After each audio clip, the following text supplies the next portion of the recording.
ನಿಮ್ಮ ಮುಂದೆನೆಲ್ಲ ಕೊಟ್ಟಿದ್ದೀವಿ.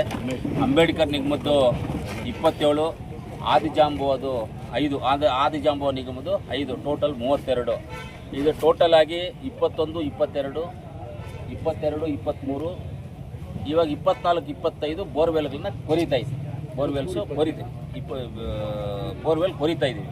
23, 24 ಇವಾಗ ಕೊಡ್ತಾ ಇದ್ದೀವಿ. 24, 25 ಇವಾಗ ಬೋರ್ವೆಲ್ ಕೊರಿತಾ ಇದ್ದೀವಿ, ಡ್ರಿಲ್ಲಿಂಗ್ ಮಾಡ್ತಾ ಇದ್ದೀವಿ 2 ದಿನ. ಈಗ ಏನಂದರೆ 21, 22 ಇವಾಗೇ ಕೊಟ್ಟಿದ್ದೀವಿ. ಯಾಕಂದರೆ ಆವತ್ತು ಹಿಂದಾದಂಗೆ ಪೆಂಡಿಂಗ್ ಬಿದ್ದಿದ್ದನ್ನು ಹೋಗಿ ನಾವು ಓಡಾಡಿ ಎಲ್ಲರಿಗೂ ಮಾತಾಡಿ ಎಲ್ಲ ಆಗಿ ಇವತ್ತು ಆ ಪಂಪು ಮೋಟ್ರು ಎಲ್ಲವನ್ನು ಆ ಫಲಾನುಭವಿಗಳಿಗೆ 3 ವರ್ಷ 4 ವರ್ಷ ಹಿಂದ್ಗಡೆ ಬೋರ್ವೆಲ್ಲು ಡ್ರಿಲ್ ಆಗಿರೋದನ್ನು ಇನ್ನೂ ಪಂಪು ಮೋಟ್ರು ಕೊಡದೇ ಇದ್ದರೆ ರೈತರು ಏನಾಗ್ತದೆ? ಅವ್ರು ಡ್ರಿಲ್ ಆಗಿದ ತಕ್ಷಣ 1 ತಿಂಗಳು 2 ತಿಂಗಳಿಗೂ ಕೊಟ್ಟರೆ ಒಳ್ಳೇದು. ಆ ಪ್ರಾವಿಷನ್ ಮಾಡ್ಕೋಬೇಕು. ಇನ್ಮೇಲೆ ನಾವು 2 ವರ್ಷ 3 ವರ್ಷ ಆದರೆ ವೇಸ್ಟು ಹೋಯ್ತು ಅಷ್ಟೇ, ನೀರಿರುತ್ತೋ ಇರಲ್ವೋ ಅದರಲ್ಲಿ, ಆ ಥರ ಆಗೋಗ್ಬಿಡ್ತದೆ.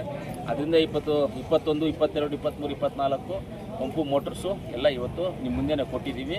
ಒಂದು ಫಲಾನುಭವಿಗೆ 3,25,000 ರೂಪಾಯಿ. ಒಂದು ಫಲಾನುಭವಿಗೆ 3,25,000 ರೂಪಾಯಿ. ಆ ಡ್ರಿಲ್ಲಿಂಗ್ ಎಷ್ಟು ಹೋಗಿರುತ್ತೆ, ಅದ್ರ ಮೇಲೆ ಕೇಸಿಂಗ್ ಎಷ್ಟು ಬಿದ್ದಿರುತ್ತೆ, ಆ ಅಮೌಂಟನ್ನು ಮೈನಸ್ ಮಾಡಿಕೊಂಡು ಮಿಕ್ಕಿದ ಉಳಿಕೆ ಅಮೌಂಟ್ ಏನಿರುತ್ತೆ, ಇವಾಗ ಎಕ್ಸಾಂಪಲ್ಗೆ ಡ್ರಿಲ್ಲಿಂಗೂ ಆಮೇಲೆ ಕೇಸಿಂಗ್ದು ಸೇರಿ 1 ಲಕ್ಷ ಹೋಯ್ತು ಅಂದ್ಕೊಳ್ಳಿ, ಇನ್ನು 2,25,000 ಇರುತ್ತೆ. ಆ 2,25,000ಗೆ ಅವ್ರು ಏನೇನು ಮೆಟೀರಿಯಲ್ ಕೊಡಬೇಕೋ ಎಲ್ಲ ಮೆಟೀರಿಯಲ್, ಆ ವರ್ತ್ ಮೆಟೀರಿಯಲ್ ಕೊಟ್ಬಿಡ್ತೀವಿ. ಒಂದು ವೇಳೆ ಕೆಲವ್ರದ್ದು ಏನಾಗಿದೆ ಅಂದರೆ ಡ್ರಿಲ್ಲಿಂಗ್ ಬಂದುಬಿಟ್ಟು 1000 ಅಡಿ ಹೋಗಿದೆ, ಕೇಸಿಂಗು 100-120 ಅಡಿ ಹೋಗಿದೆ. ಅಂಥವ್ರಿಗೆ ಏನಾಗುತ್ತೆ, ಪೈಪಲ್ಲಿ ಹೋಗಿ 4-5 ಪೈಪ್ ಸಿಗುತ್ತೆ, ಪಂಪು ಮೋಟರ್ ಸಿಗುತ್ತೆ, ಕೆಲವರು ಪ್ಯಾನಲ್ ಬೋರ್ಡ್ ಸಿಗುತ್ತೆ, ಕೆಲವರು ಕೇಬಲ್ ಸಿಗುತ್ತೆ. ಇದು ಆದ್ರೂ ನಂದು ಒಂದು ಏನಂದರೆ ಸರ್ಕಾರದ ಮಟ್ಟದಲ್ಲಿ ಇದನ್ನು ನಾವು ಮಾತಾಡ್ತೀವಿ. ಒಂದು ರೈತರಿಗೆ ಬೋರ್ವೆಲ್ ಹಾಕಿ ಕೊಟ್ಟಾಗ ಆ ಬೋರ್ವೆಲ್ ಹಾಕಿದಾಗ ಡ್ರಿಲ್ಲಿಂಗ್ ಎಷ್ಟಾಗುತ್ತೋ ಆ ಡ್ರಿಲ್ಲಿಂಗ್ ಸಂಬಂಧಪಟ್ಟದ್ದಷ್ಟು ಅಷ್ಟು ಪಂಪು ಮೋಟ್ರು ಏನು ಬೇಕೋ ಅದೆಲ್ಲ ಕೊಡುವಂಥ ಕೆಲಸವನ್ನು ಮಾಡಬೇಕು. ಇವಾಗ ಪಾಪ ರೈತರು ಬಡವರು, ಇವಾಗ 50,000 ರೂಪಾಯಿ ಹಾಕ್ಕೋಬೇಕು ಅಂದರೆ ಅವ್ರ ಕೈಯಲ್ಲಿ ಆಗೋದಿಲ್ಲ. ಹೆಂಗೆ ಹಾಕ್ಕೊಳ್ತಾರೆ? ಆಗೋದಿಲ್ಲ. 3,25,000 ಅಂತ ಫಿಕ್ಸ್ ಆಗಬಾರ್ದು. ಇದೇನಾಗಬೇಕು, ಒಂದು ರೈತನಿಗೆ ಬೋರ್ವೆಲ್ ಅಂತಂದು ಬೋರ್ವೆಲ್ ಹಾಕಬೇಕು. ಅದು ಎಷ್ಟು ಡೆತ್ ಹೋಗಿದೆ ನೋಡ್ಕೊ, ಅಷ್ಟು ಹೊರತಿಗೆ ಮೆಟೀರಿಯಲ್ಸ್ನ ಕೊಟ್ಟು ಅವ್ರಿಗೆ ನೀರೆತ್ತಿ ಆಚೆ ಕೊಡುವಂಥ ಜವಾಬ್ದಾರಿ ಸರ್ಕಾರ ತಗೋಬೇಕು. ಇದನ್ನು ನಾನು ಚರ್ಚೆ ಮಾಡ್ತೀನಿ, ಅದ್ರ ಬಗ್ಗೆ ಚರ್ಚೆ ಮಾಡಿ ಮಾತಾಡ್ತೀವಿ.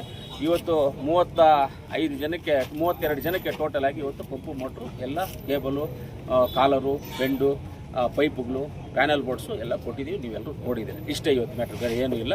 ಅದಕ್ಕೆ ಇವತ್ತು ನಮ್ಮ ನಿಗಮಕ್ಕೆ, ಆದಿಜಾಂಬ ನಿಗಮ ಹಾಗೂ ನಮ್ಮ ಅಂಬೇಡ್ಕರ್ ನಿಗಮಕ್ಕೆ ಧನ್ಯವಾದಗಳನ್ನು ತಿಳಿಸ್ತೀವಿ. ಎಲ್ಲ ಕರೆಕ್ಟಾಗಿ ತೊಗೊಂಡು ಬಂದು ಅರೇಂಜ್ಮೆಂಟ್ ಮಾಡಿದ್ದಾರೆ.